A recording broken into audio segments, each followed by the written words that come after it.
திமுக என்கிறவர் முதல்ல. எப்போ இவன் சறுக்குவான், இவனை போட்டு அடிக்கலான்னு தான் வெயிட் பண்ணிட்டுருப்பாங்க. நீ அதுக்கு வாய்ப்பு குடுக்கணுமா? குடுப்பியா? குடுக்கக்கூடாதா? குடுக்கக்கூடாது. குடுத்துக்கிட்டீங்கன்னா, அத வச்சு பாலிடிக்ஸ் பண்ணி இப்போ கிட்டத்தட்ட அ போ போன வாரத்துக்கு முந்தின வாரம் நடந்துச்சு சனிக்கிழமை. எதுனா கரூர் இஷ்யூ. கிட்டத்தட்ட 2 வாரமா பாலிடிக்ஸ் பண்றாங்கல்ல.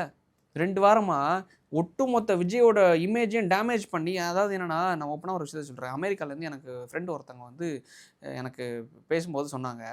ஃபேமிலியா புள்ள, அப்பா, நான் எல்லாருமே சேர்ந்து விஜய்க்கு எலெக்ஷனுக்கு 2026ல ஓட்டு போடுறதுக்கு நான் வரோம். நீங்க ஜஸ்ட் இமேஜின் த அமௌண்ட் டிக்கெட்டோட செலவுன்னு பார்த்துக்கோங்க. அங்கேருந்து இங்க வந்து திருப்பி இங்கேருந்து அங்க போறதுக்கு.